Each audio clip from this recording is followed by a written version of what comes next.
Hello everyone and welcome back to TowerGate. It is TowerGate day number 743, Saturday, April the 6th, 2019. Thank you so much for tuning in. Okay, we got a lot to cover today, and so let's get on with it. First of all, let's start with the follow-up on what's going on with Joe Bite Me. That's right, Joe Bite Me. Clearly, he's under assault. Somebody wants Uncle Joe out of the game. Of course, most of you know, if you watch my videos, who I believe is behind this. We know that CNN pretty much gets their talking points from the DNC. We can clearly see that. We know that's true of most of the left-wing media. But in this particular case, I'm not so sure that this is coming strictly from the left-wing media, or the DNC, because it seems to me that the DNC would be somewhat supportive of Biden. They probably wouldn't be cutting his legs out from underneath him unless there is someone else driving it, someone bigger than the DNC pushing it. And of course, I can only think of one person who that could be, and that would be the rotten Reverend Clinton.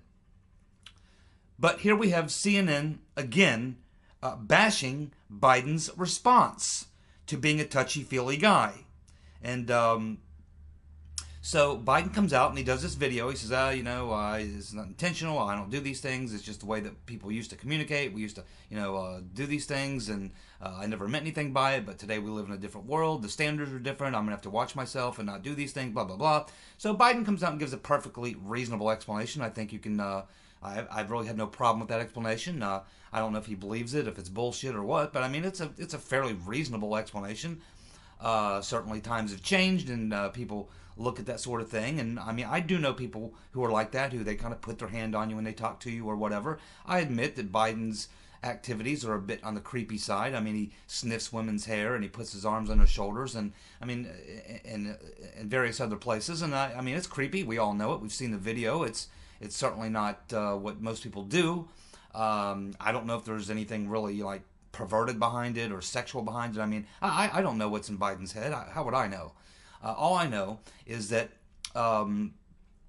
we have CNN and other left-wing outlets who are not cutting Biden any slack. Now, we have plenty of other Democrats who are involved in all kinds of things. How about this lieutenant governor in Virginia? How about the governor in Virginia? How about, what's his name up in Minnesota? The allegations against him, you won't hear hardly anything about that on CNN or MSNBC or other left-wing outlets. They seem to forget about that. Keith Ellison is who I'm talking about. So they don't seem to have any interest in that. But here we have the former vice president under Obama.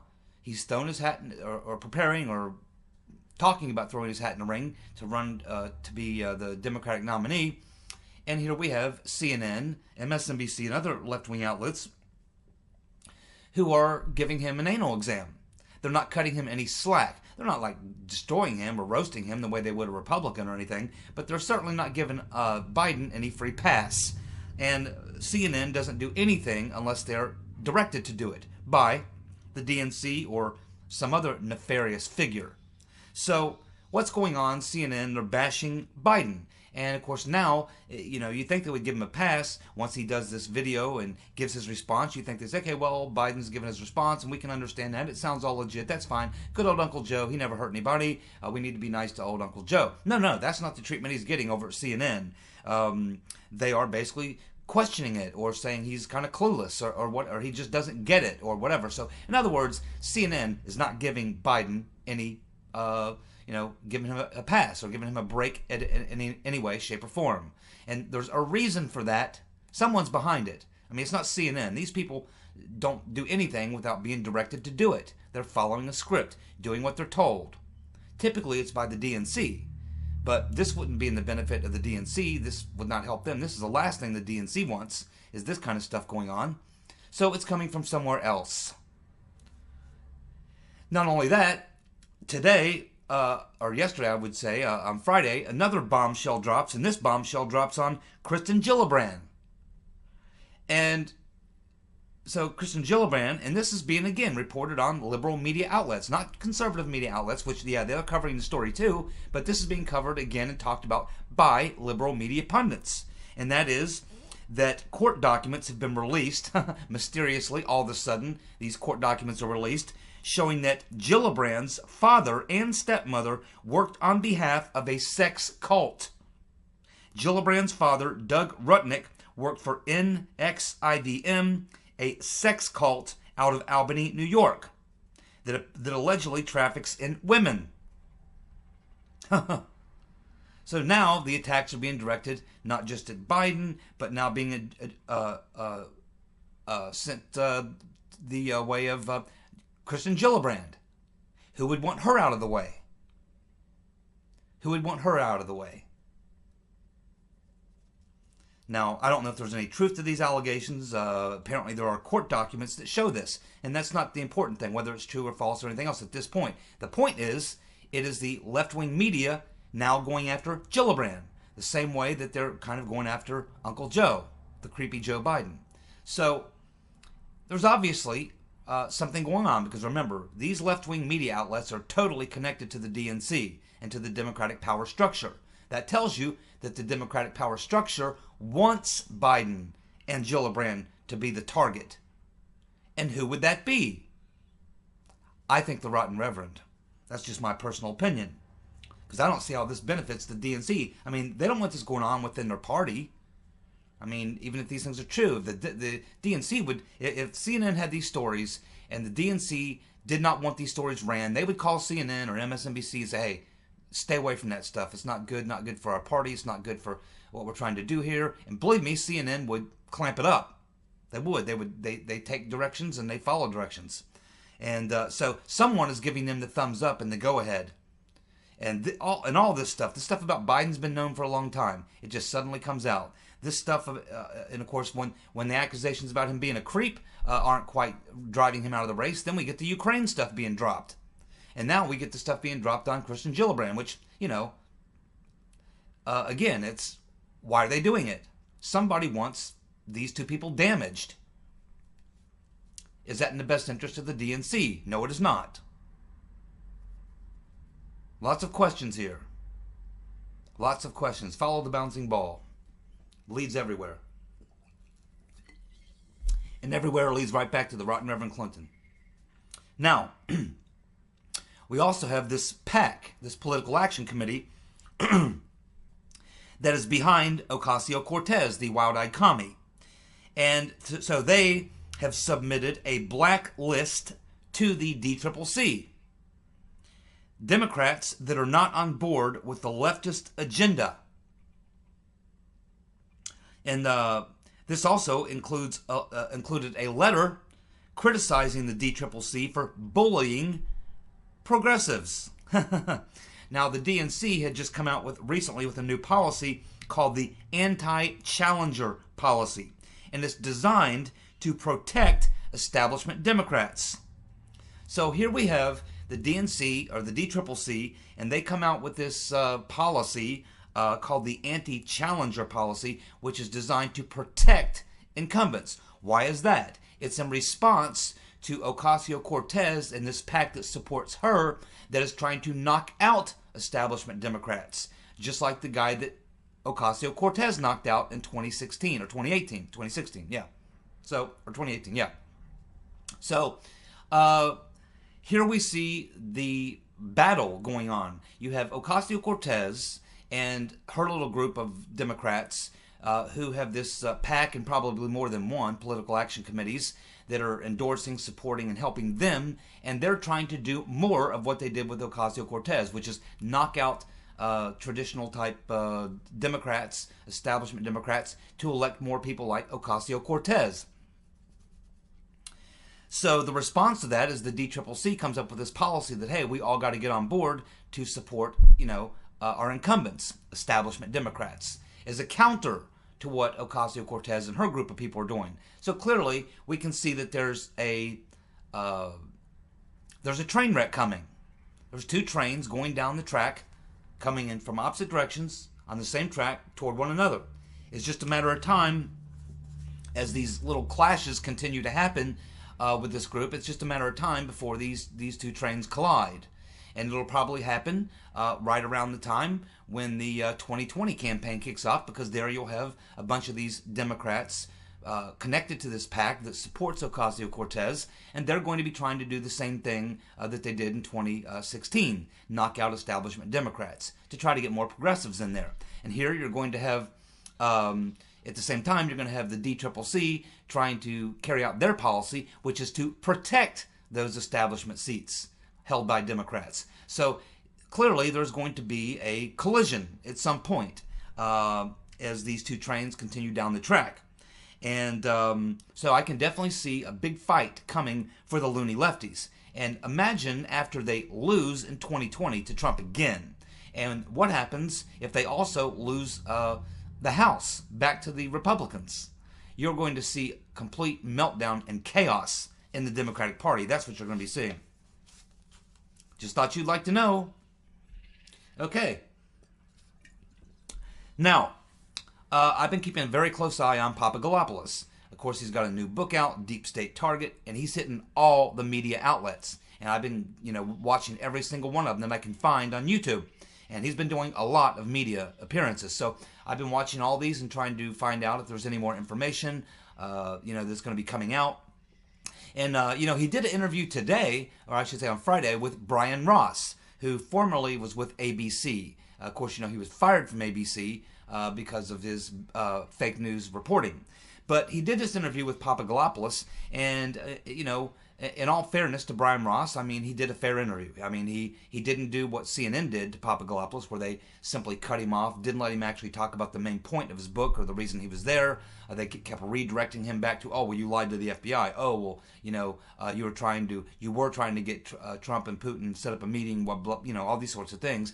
They doing everything they could to short circuit Papa Galopoulos and not really let him, expand on his book, why he's writing the book, and what his thoughts are today. So it wasn't like that at all. Brian Ross actually did allow Papa Galopoulos to just explain his book and what he's talking about. So I can say Brian Ross, even though I don't like him, he is fake news, and he did deserve to be fired from ABC. But I'll say, he gave Papa Galopoulos a fair shot to tell a story.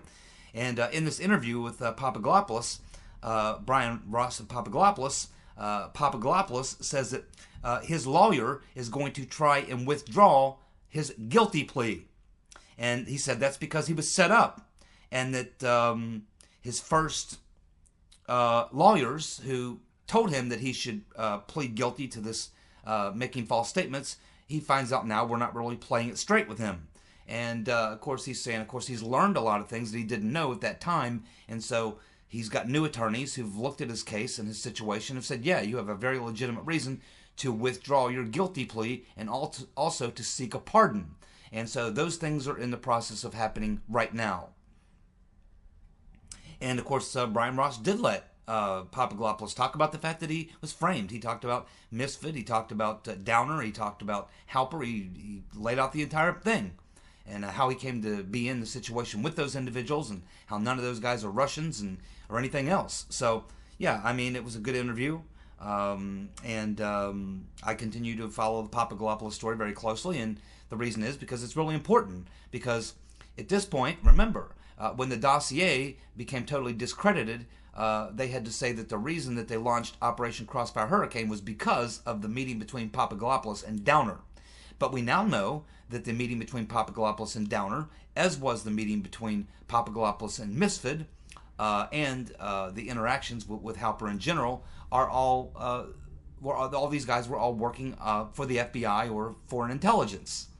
None of these guys were Russians, and these were all frame-ups. These were all setups on these individuals, not just Papa Galopoulos, but Carter Page, Michael Flynn, and all the rest. So this is why it's so important, because if in fact the FBI is saying that they launched this investigation because of Papa Galopoulos saying something to Downer about Hillary's emails, then it's important to know that Downer was working for British intelligence or the CIA or the FBI or somebody. He was certainly in cahoots with that cabal.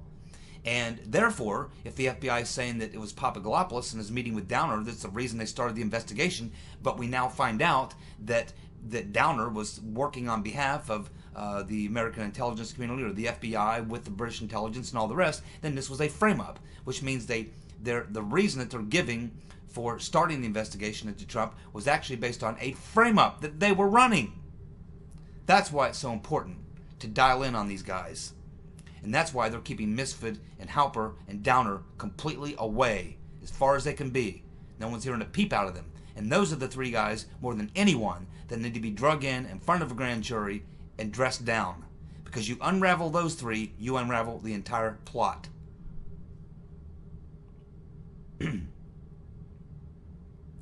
Papa Galopoulos says that he doesn't have the same recollection as Sessions about the meeting that many of you have seen the video of, where Papa Galopoulos is sitting there at the table with about 10 other people and Trump early on in the campaign, right after he joined the campaign. And it's in that meeting where supposedly Papa Galopoulos said something about, yeah, that he would work to try to get some sort of a meeting between Trump and Putin or whatever. And he claims that Sessions was perfectly good with that. And, of course, Sessions claims that he poo-pooed that idea. So who's lying, who's telling the truth, I don't know. But I don't trust Sessions as far as I can throw him. In this particular case, I would trust Papa Galopoulos more than I would trust Sessions. Papa Galopoulos also said that after the meeting, he exchanged business cards with Sessions and Josh Miller, and that he continued to stay in contact with Josh Miller for quite a period of time, and that getting some sort of a photo op or a meeting with Putin was always something that they thought, yeah, we could do. It's not a priority, and there should be other people that we meet with first. We don't want him to be the first guy we meet with, but, yeah, as we're meeting up with maybe other world leaders, certainly wouldn't be a bad idea to do a photo op or something with Putin. And so Papa Galopoulos says that this big pushback, supposedly, that he got, he doesn't recall. It's not something he recollects, he says. He says that Downer was a weaponized asset sent by the FBI to set him up. He also says, again, in this interview, second time I've heard him say this, regarding those 28 pages of the FISA report that they refused to release. He says that the reason why they don't release the 28 pages is because it exposes the fact that they had a FISA on him. And that 28 pages also details his interaction with Alexander Down the Hatch Downer and Stefan Halper.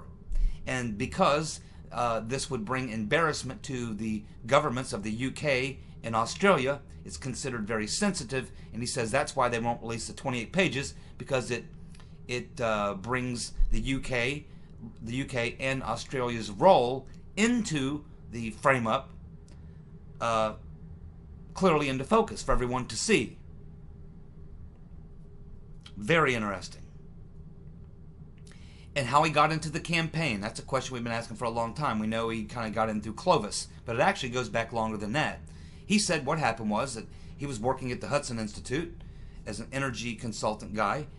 He was getting a little bored with that, and he was very interested in the Trump campaign because the energy policy that Donald Trump was talking about, wanting to really, really dig into domestic oil production and all these things, which was his business. And he got very energized by that. And so he said that he contacted the Trump campaign. And the person he contacted was Corey Lewandowski. And he said he stayed in contact with Corey Lewandowski, but before they had a chance to bring him on the Trump campaign, that he was contacted by the Ben Carson campaign to be an energy advisor. So he went for the Carson campaign because that was what was available to him. But as soon as Carson folded his cards, shortly thereafter, Lewandowski called Papa Galopoulos back and said, hey, I understand you're no longer with the Ben Carson team. Would you like to come join our team? And that's how he ended up being on Trump's team. Very interesting. Moving on. A judge has ordered Anthony Weiner to register as a sex offender. Yes, we knew that was coming.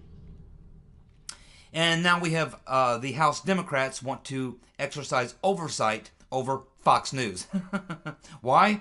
Well, they say it's because Fox News spiked a story back during the 2016 elections that would have disclosed an affair between Trump and some woman.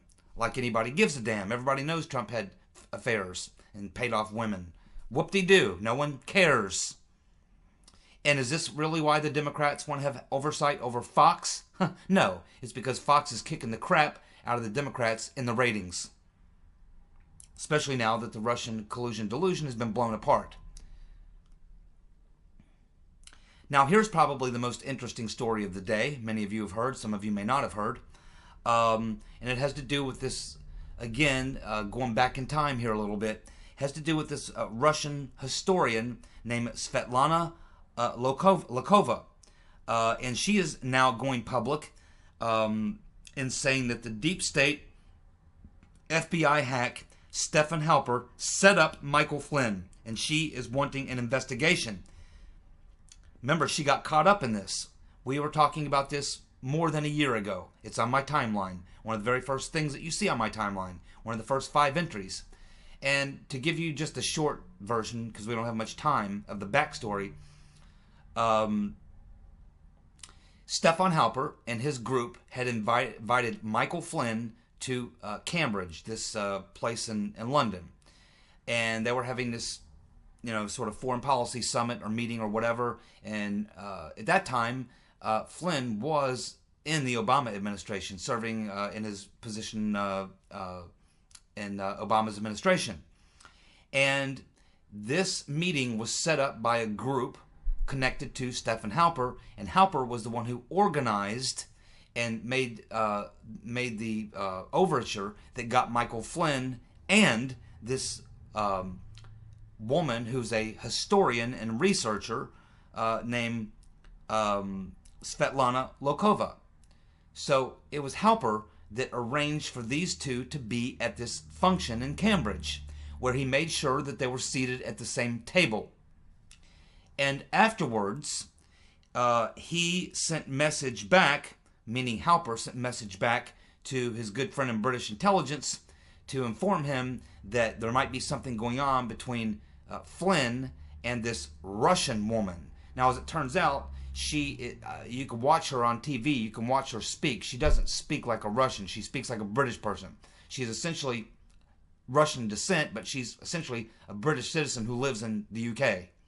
She's no more connected to any Russians or Russian government than you or I. But Halper passed this on to British intelligence, who passed it on to the CIA, and this is how they got onto Flynn.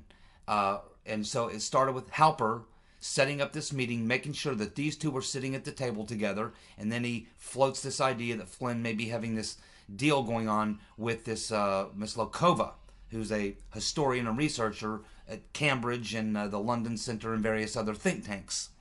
So Lokova is breaking her silence. She did this interview with Catherine Herridge on Fox News. She says that the deep state, the Obama administration, set up Flynn because he told the truth about ISIS. She also says that the New York Times wrote an article, and when they wrote the article, they had evidence at that time that the FBI confidential informant, Stefan Halper, the fat man, was at the heart of the Crossfire Hurricane fake intelligence deal. And she says that they did not reflect that in the reporting. They withheld that. She says, nor did they report it to the Mueller, despite the fact, she says, that they had close links to the Mueller team. So now she's talking about that New York Times story that we talked about a long time ago, again, where the New York Times selectively leaks this story, but only leaks certain parts of information. They don't give you the other side of the information, much like what the FBI did with the FISA court, where they don't give you what would have been exculpatory type information in the story. They only give you one side of the story, which presents Halper in a bright light as this super secret confidential informant, but they paint the story very one-sidedly and do not disclose other things, showing clearly that the New York Times was working in concert with the intelligence community or the FBI or whoever to run this frame-up on Michael Flynn. And so Lokova is now going public.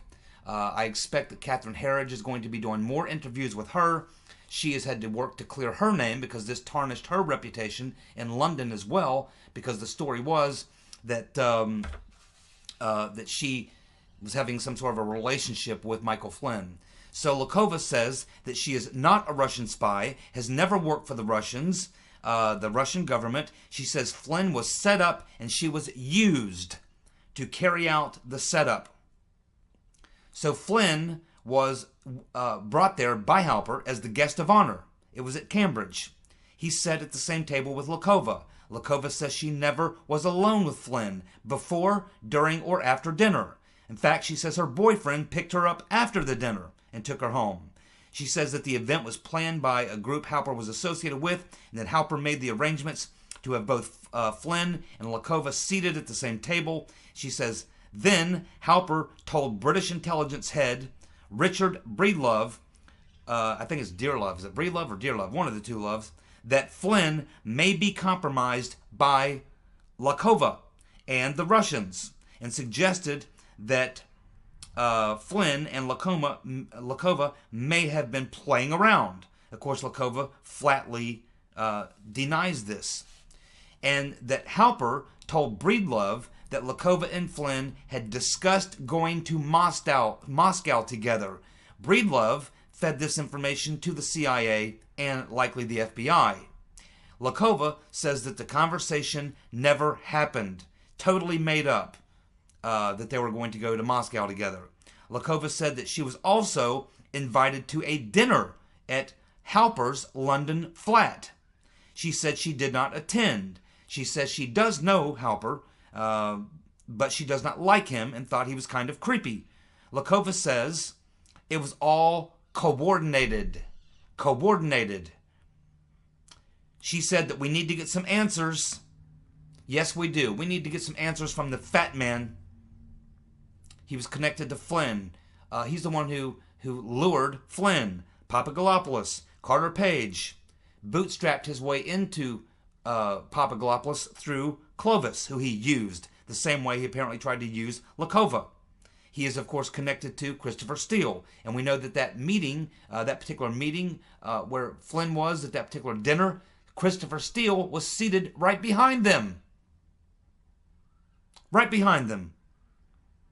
So Halper is connected to Steele, Breedlove, Downer, and Mifsud, as well as the FBI, the CIA, British intelligence, as well as private intelligence firms on both sides of the pond and throughout Europe.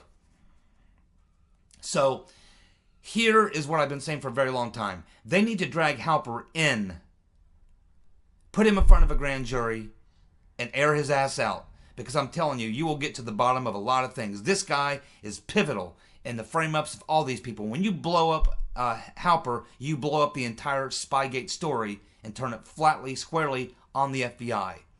Now, up until now, they keep giving us, oh, well, he's a super secret confidential informant. We have to protect him. Bullshit! Bullshit!